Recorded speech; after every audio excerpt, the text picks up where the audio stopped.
नमस्कार मैत्रिणींनो, स्वामिनी किचन मध्ये खूप खूप स्वागत आहे। मी आज बनवते पत्ता गोबीचे पकोडे बनवते। हे मी घेतलेले आहे पत्ता गोबी आहे अर्धा किलो। हिला बारीक कट करून स्वच्छ धुवून घेतलेली आहे बघा। इथे मी एक पातेलं घेतलेलं आहे। आपल्याला पातेल्यामध्ये आता हे पत्ता गोबी जे कट करून घेतली का आपल्याला हे त्यामध्ये काढून घ्यायचं आहे। हे बघा आता मी पत्ता गोबी काढलेली आहे पातेल्यामध्ये। आपण आता हे मसाला बनवलेला आहे, लाल तिखट, जिरे, अद्रक, लसूण आणि ओवा आणि हे टाकलेलं आहे आणि मीठ, हे सगळं आपण वाटून घेतलेलं आहे एकत्र। हे बघा हे मसाला यामध्ये टाकून देऊ आपण आणि थोडीशी कोथिंबीर टाकू। हे बघा आता ह्यामध्ये आहे ना हे बेसन पीठ टाकू आपण 1 वाटी।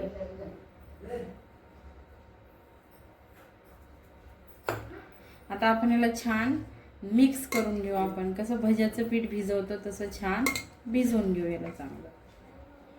बघा आता आपण सगळं पत्ता गोबी आणि आपलं मसाला आपल्या आवडीनुसार टाकायचं आणि बेसन पीठ हे सगळं चांगलं मिक्स करून घेतलेलं आहे मी थोडंसं पाणी टाकून। आपण आता ह्याचे पकोडे बनवून घेऊ।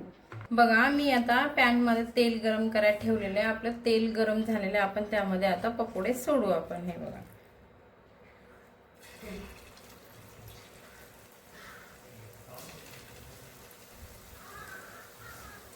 तुम्ही अशा पद्धतीने नक्की बनवून बघा, खूप छान लागतं चवीला आणि झटपट होणारी आपली ही रेसिपी आहे।